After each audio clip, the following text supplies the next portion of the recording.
Hello, everybody, and welcome back to Bravebook.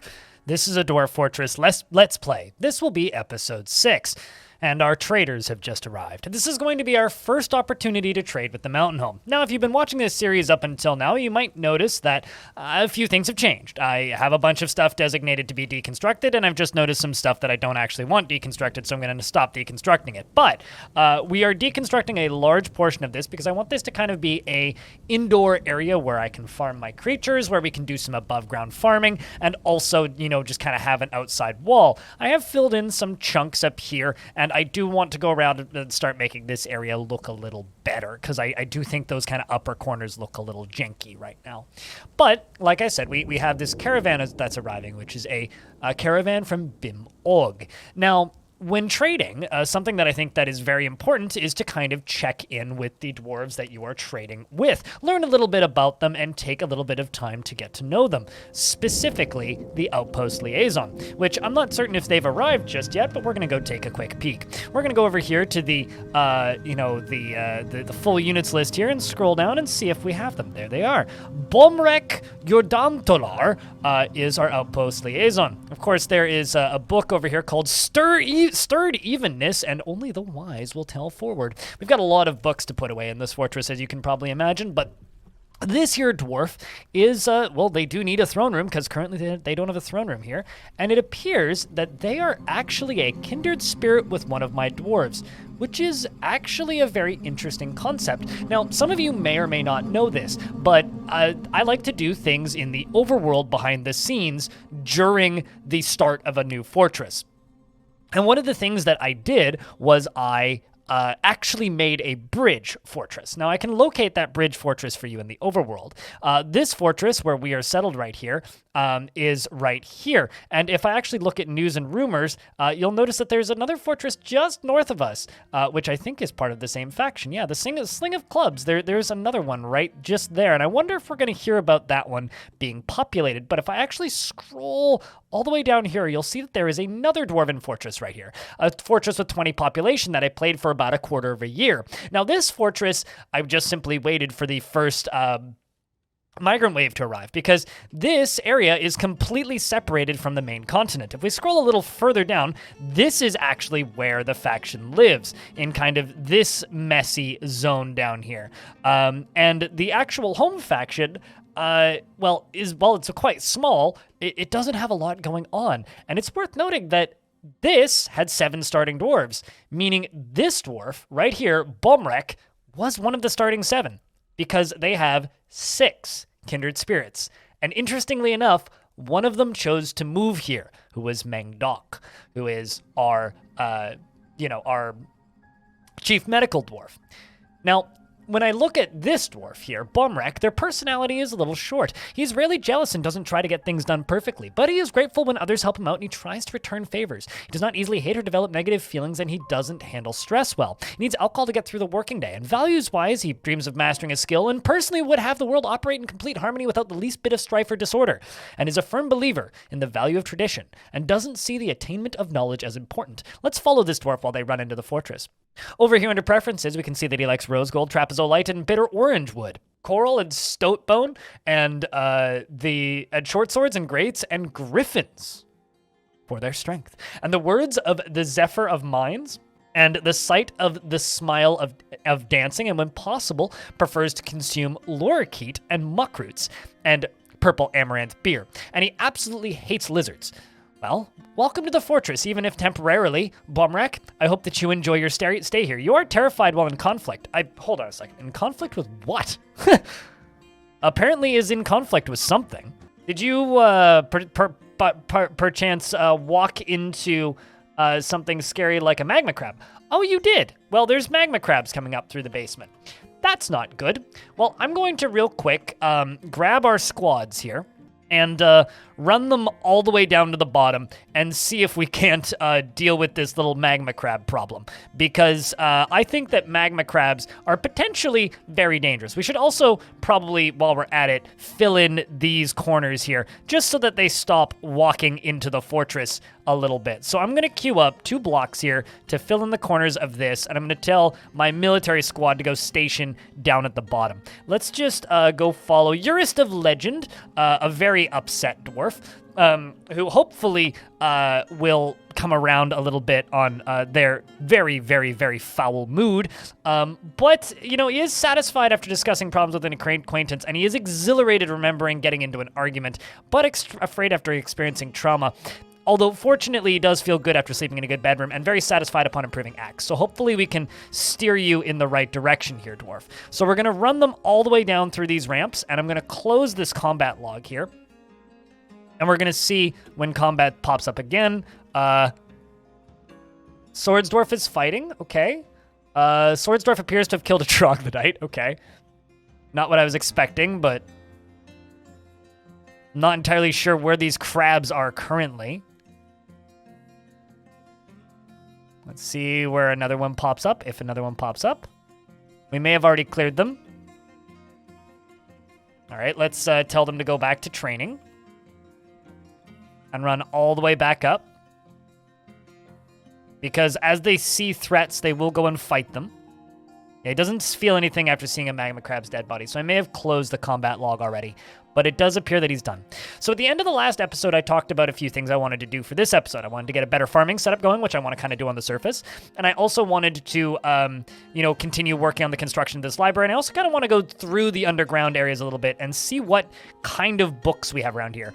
I know that there's been a couple comments about, what if there's a Necronomicon? What if there's Necromancer books? That's okay. I'm okay with that happening to this particular fortress. But it's going to take a little bit of work to keep safe.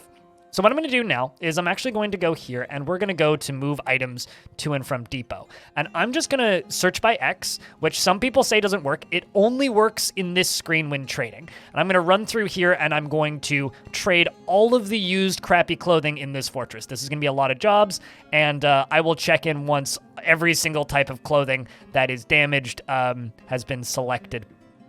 And then I will continue speaking. So I've now got a whole bunch of items set to be traded, and we're going to see all of the dwarves running down and up, getting stuff traded and moved in. And hopefully this will, give us a good amount of trading for our first time trading. Once all the items are brought up, I'm going to go back to finishing up those bedrooms that I started in the last episode, and then we're going to focus on farming. Uh-oh, I just noticed something. We're out of drink. That's no good. So I'm just going to real quick fly down here, and we're going to queue up some drinks from plants on high priority, and hopefully we can trade for some while we're at it. I think that would be optimal. I think we're going to be setting up some actual brewing and food zones kind of in this area down here and making sure that everybody else gets their bedrooms. I mean, something else also that we like to do in these episodes is I like to check in on my dwarves, and because the traders arrived, I just wanted to say that it looks like Hero Colette is very, very upset. Same with Jurist of Legend, but hopefully we can work on bringing them out of that kind of visceral anger that they are currently in. And I will do some reading of their thoughts as the episode goes on. And it looks like we finally got our first opportunity for diplomacy. So Jurist of Bravebook, our expedition leader, meets with the outpost liaison Bomrek Udaro Latar, and he says, I am your liaison from the mountain homes. Let's discuss your situation. There's much to share. We've updated your civilization and world info.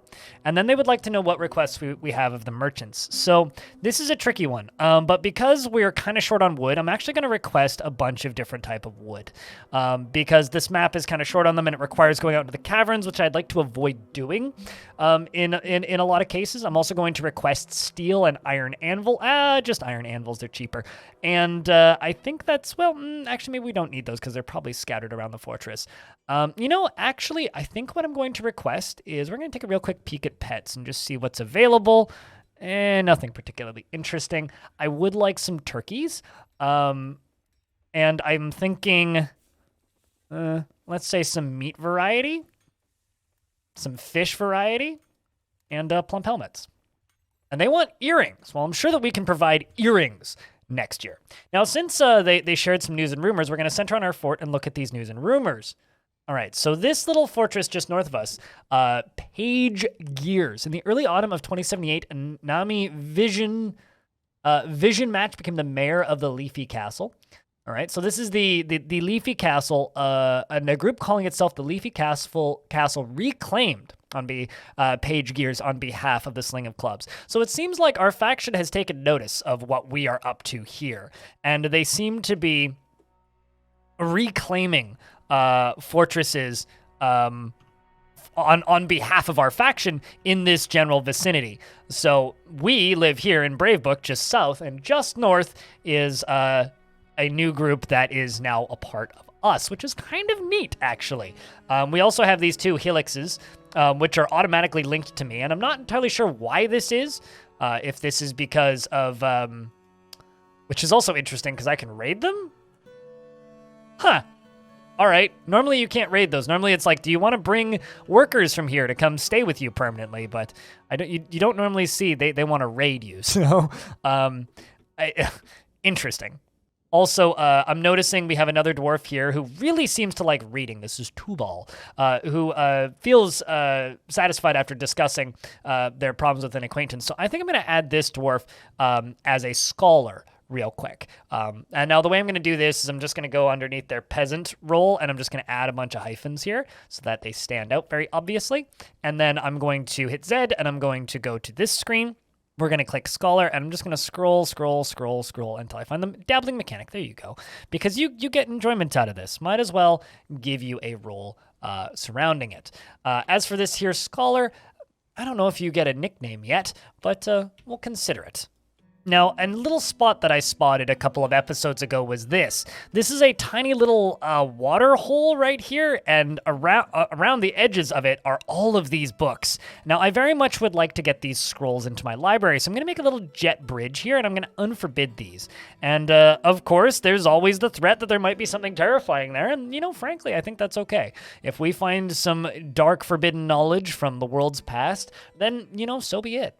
So about half of the items have been brought to the depot so far. I'm just going to go over here and mark all of them. We do have quite a lot of trade value here, so I'm not too worried. I'm going to buy out this glass just in case we need it for a strange mood. Now, they brought a bunch of logs, which I'm going to purchase all of so that we can make beds. I'm going to buy these ropes so I don't need to make ropes. They did bring a horse, which I don't consider to be super useful. They brought a couple of barrels, which I'm going to purchase so that I don't need to make barrels. I'm going to buy that bucket for the same reason. We don't really need weapons, but some new clothing for our dwarves might not be necessarily a bad thing, so I'm going to grab some of that. Then as I scroll down, I'm also going to grab these bags, because bags are a bit of a pain to make, and frankly, I would like to be able to make them. I'm going to buy those extra anvils. So something that you need to know about trading in reclaimed fortresses is you're always going to have way too much, especially initially. I'm going to buy all of the food that they have brought here, as well as the persimmons. And I'll leave the leaves, and we'll grab the thread just so that my dwarves have something to do, and then we can buy the cheese down at the bottom, which means I think we can probably just call that everything. I'm going to trade and give them a massive amount of value, so we're going to get a lot of traders. Now, pro tip, if you want to just cancel all of the trading, but not have to go through and manually uncheck them all from this screen, simply click on your trading depot, click deconstruct, and then cancel it. And then it just removes all of the trading items, and then they go back to whatever the heck they were doing before. It's very, very useful. Very, very useful. So now we're just going to kind of go back to deconstructing all of this stuff around here. And my carpenter's workshop over here, I'm just going to get them making beds until we run out of stuff to make beds out of. Because, frankly, we need more beds. And there's a fire imp in my fortress somewhere, apparently. So let's see where... What? It made it up top here? Well, I guess it died. Hold on. Let's see what this ended. The planter punches the fire imp in the head and the injured part collapses. Okay, so the fire imp is dead, but I don't know where it ended up. We've got a lot of deconstruction here, so I'll probably just kind of let the dwarves work on that. We're also putting a lot of logs away, which you can't actually see because they are currently underneath these deconstruct jobs over here, but I can cancel this underneath here so you can see that stuff going away.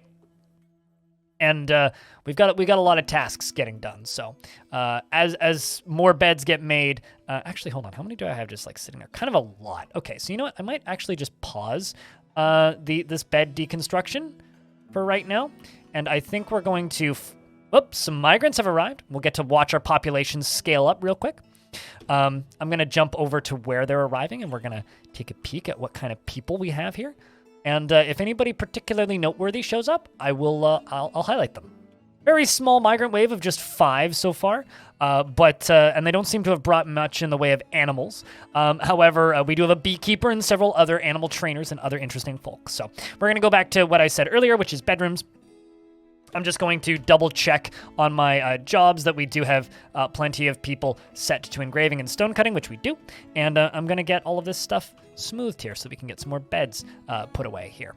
So all in all, this should be enough bedrooms once these new ones get mined out for all of my dwarves to have a place to sleep. So I'm going to get to placing these new beds that we have constructed, which it turns out is actually plenty.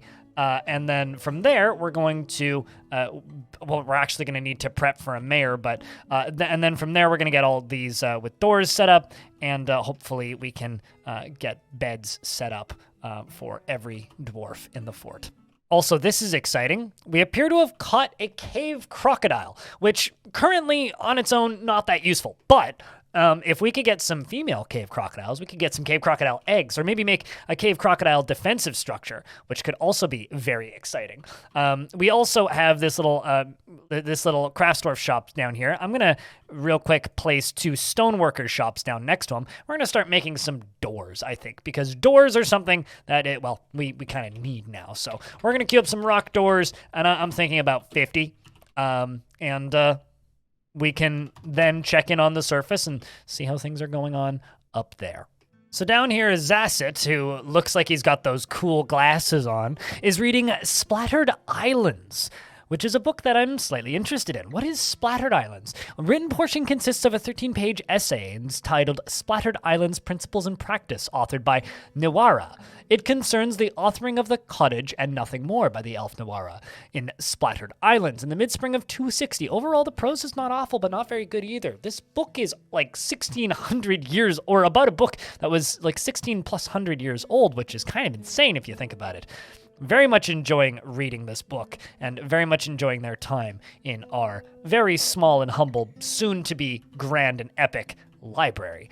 There's also a bunch of statues over here about various things. This is a Michaeline statue of Sumatsu. It's the image of Sumatsu the goblin and Microcline, and they're making a plaintive gesture. I'm going to construct, I think, some of these statues, because they're all constructed over here, and I'm going to move them into this library because I think that this library should be a monument to what Bravebook was. And all of these old statues here are definitely important monuments to the previous eras of the fortress. So I think it is time that we begin to honor those that built Bravebook and place these statues around as such. It also turns out that this area down here is some sort of temple, because even though when I select the zone screen, we're not seeing anything here. However, this character M right down here is meditating on suicide.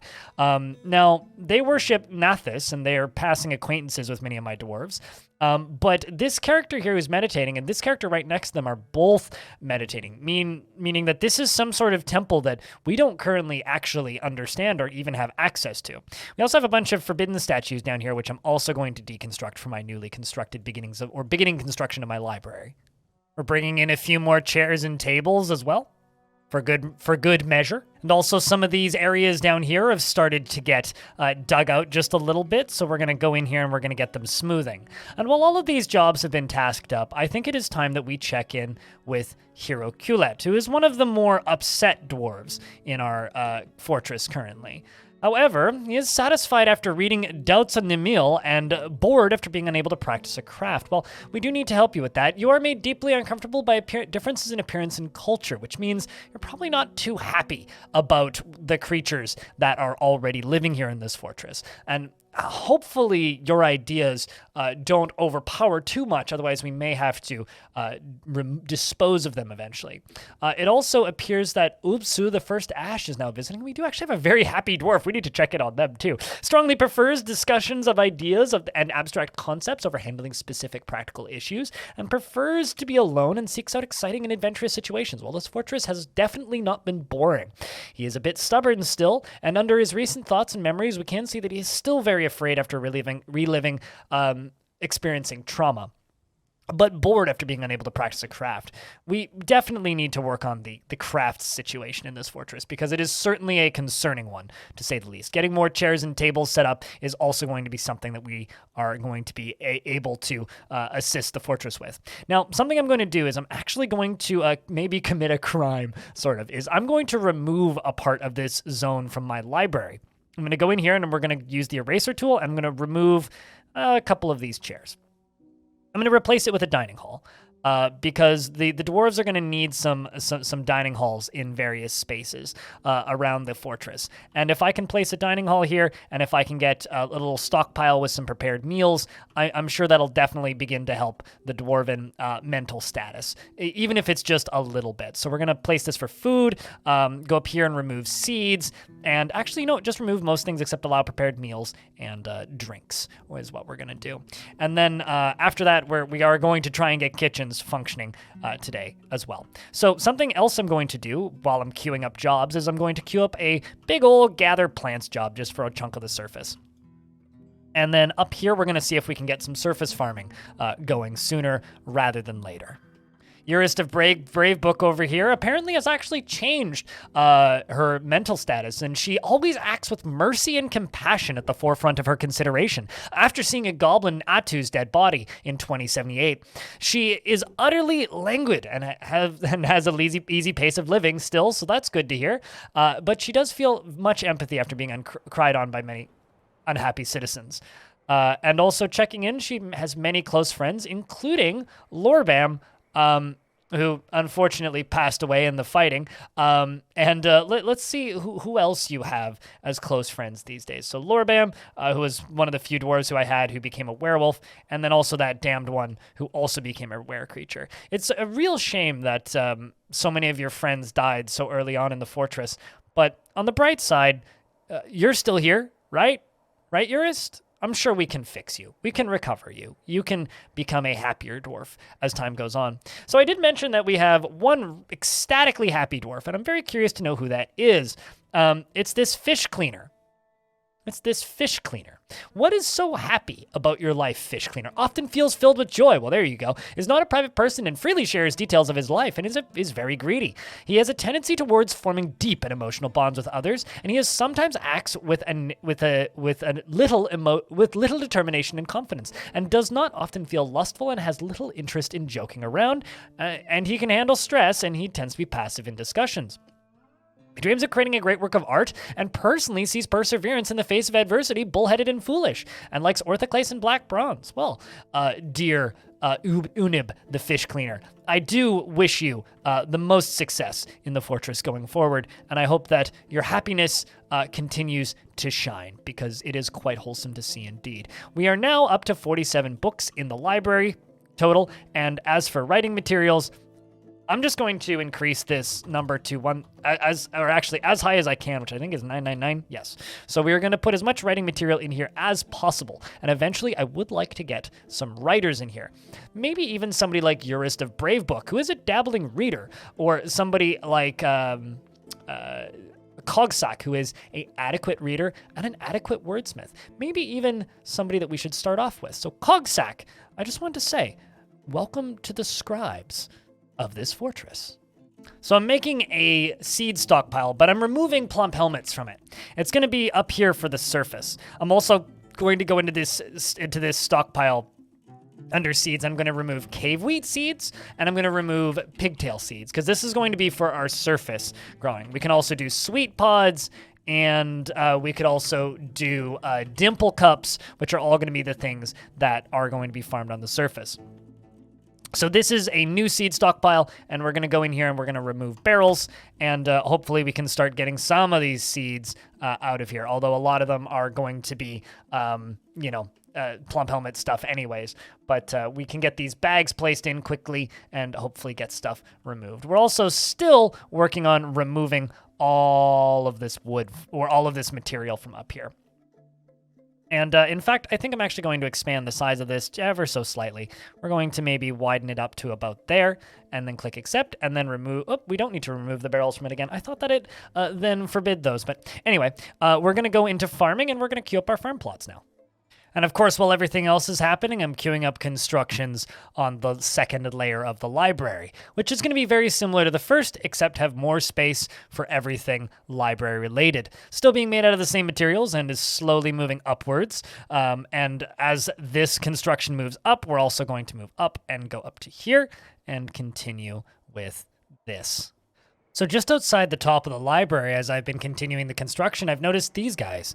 Some more of these first ash, these necromancer experiments. A large feathered humanoids with wings and black feathers that are patchy. This night creature was first created by the dwarven damned hunter Lorbam after experiments on the goblin Dostenskop.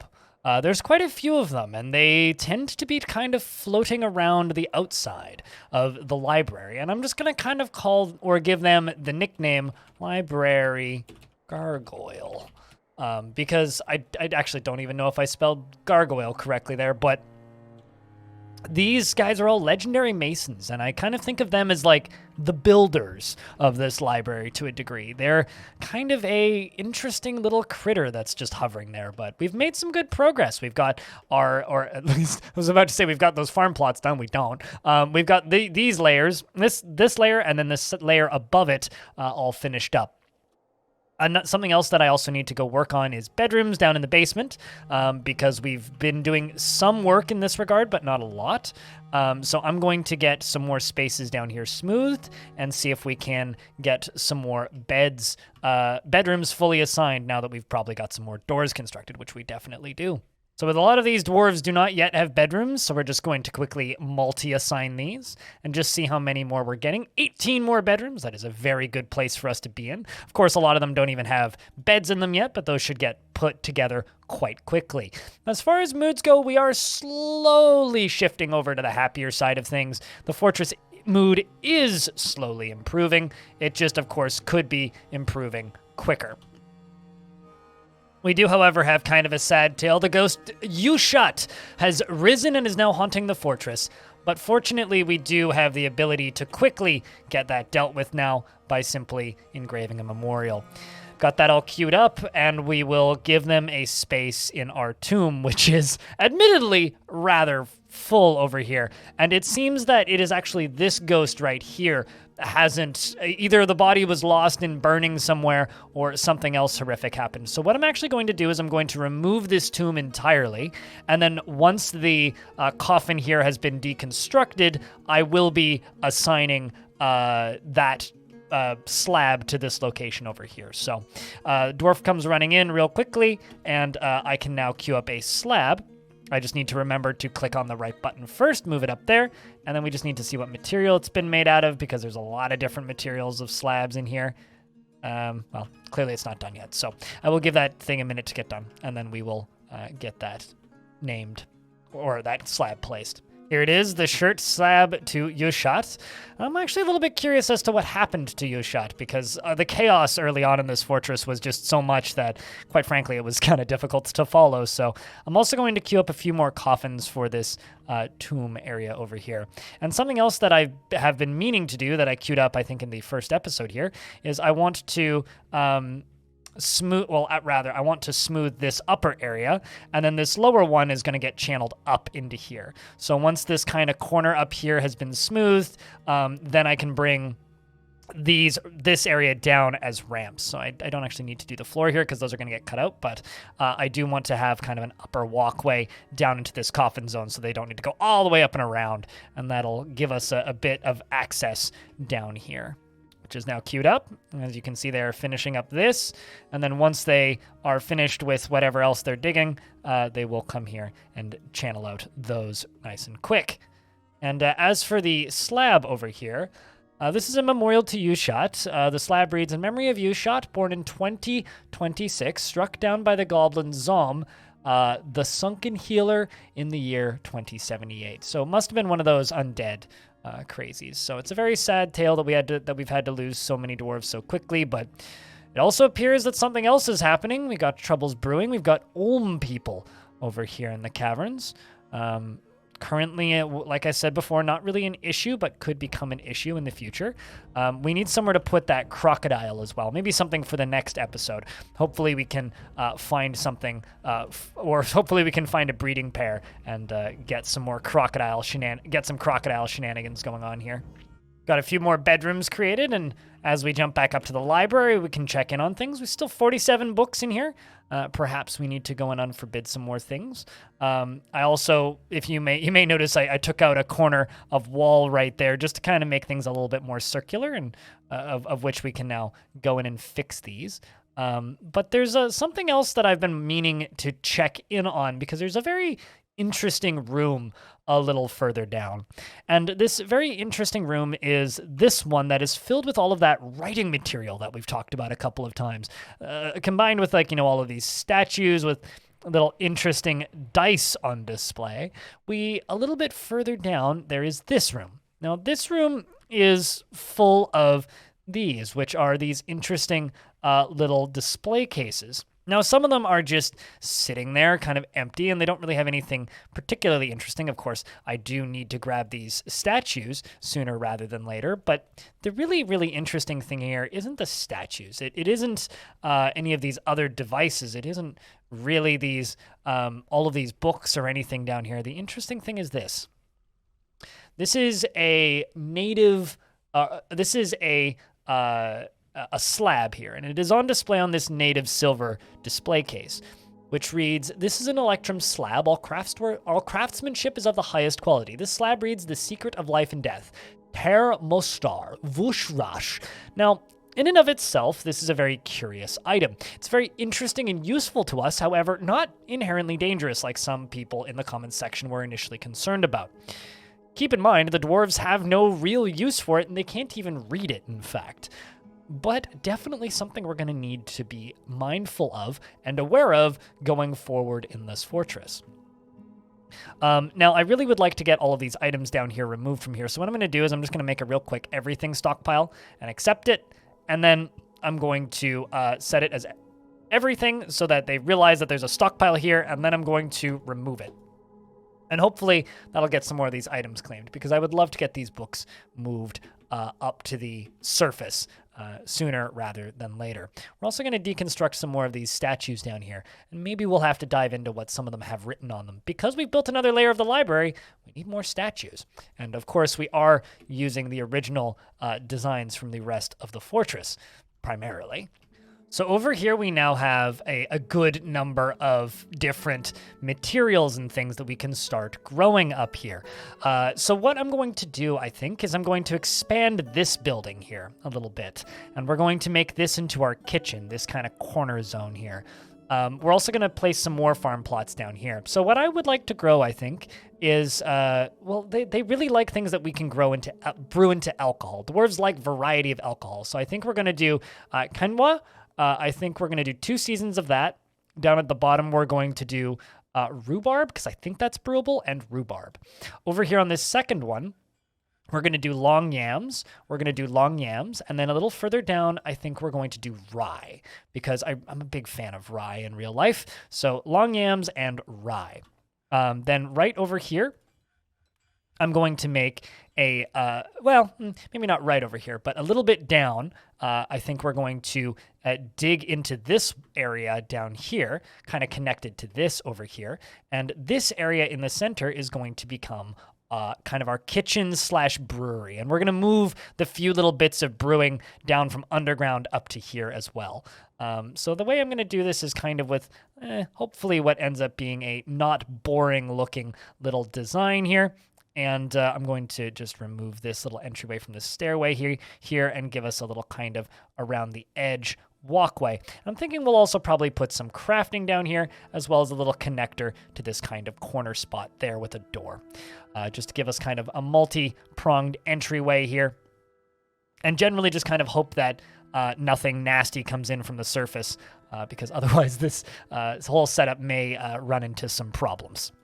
I'm also going to move the military over to ready instead of training for a little bit, because they've all kind of become swords dwarves, and I think it's time for them to all kind of get a little bit of a break. They can go train if they want, or they can go do other things around the fortress, and I honestly think that they've earned it. And something a little bit exciting has just happened. My siege operator over here has just gone into a strange mood. So I think we're going to follow this strange mood around the fortress and just kind of see what things they gather and what they require. This dwarf, of course, is actually one of my militia dwarves who I just removed from the militia, which makes it even more curious. So they are running down, and they have claimed a crafts dwarf shop. Now, immediately they are asking for a tree of life, so they would like wood, lots of wood, in fact. Lots and lots and lots and lots and lots of wood. In fact, probably just wood.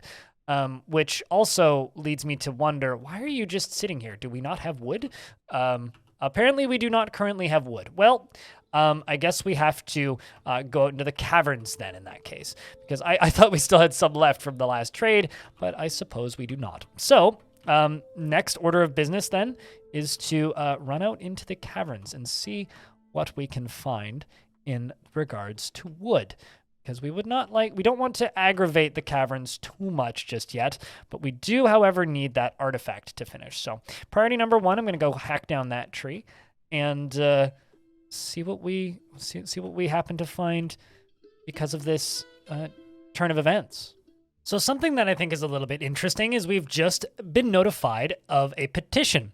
Now, as this tree gets chopped down, hopefully for this artifact, they would like a farmer guild hall, which I think is something that we're going to build in the next episode. However, what I will say is I already have a location for it. I want to hollow out this area down here, and I want to pump in some of this water from up here and kind of flood this zone down here and make a more farming friendly area. I could alternatively, instead of pumping stuff in down here, instead of pumping, we could use a floodgate, which could also be a little bit of fun. So I think that's our plan for the next episode, is to get this into a proper large farming area. Maybe alternate also something that occasionally grows us some trees. It'd be pretty easy for us to seal this area off down here with a simple little door setup, and also quite easy for us to dig down into here using these stairs, or stairs right about here. So this gives us a nice little new area to begin doing stuff. And also there's a giant olm right there, which we need to be wary of. Hopefully he gets caught in our cage traps and doesn't cause us any issues. I'm just going to lock this door to stop dwarves from running this way, and hopefully prioritize them running up to that. And currently they are stuck, but they'll figure it out, I'm sure. They will go back inside here, and then if this giant olm decides to walk over here, it'll get caught in our cage traps, and we don't need to worry too much. I also need to do a better job cage trapping this whole area, so hopefully we can start breeding some animals. As for the artifact over here, the dwarf has run off, because as you can see, they now have the wood that they've been seeking, and they have returned and have begun muttering, "Gutistimor Rescitor." And they have 3 logs included in this item. Should be an interesting little artifact, if nothing else. But what I have to say is, if you've been enjoying this series so far, please do us all a huge favor and share it on social media. Send it off to your friends and tell everybody about that cool new Dwarf Fortress Let's Play you've been watching, because this is the end of episode 6. I just wanted to say thank you once again if you have been watching, and shout outs to everybody who's spent time listening or watching or enjoying this Let's Play over the past couple of episodes. It's been an enjoyable thing to work on. It is quite time consuming. Each episode takes about an hour and a half of recording time, plus a good chunk of editing time as well. I do edit these on my secret channel, which is twitch.tv/Calcium Crypt, if you wish to go find it there. And I just want to say, if you want to support these directly, please pick up a piece of merchandise from my merch store. I do actually get a rather hefty cut from there. And also, if you would like to support me directly, you can do that either by tuning into my Twitch streams over at twitch.tv/BLINDIRL or via my Patreon or YouTube members. Thank you very much for watching this video, and we'll see what happens in the next one.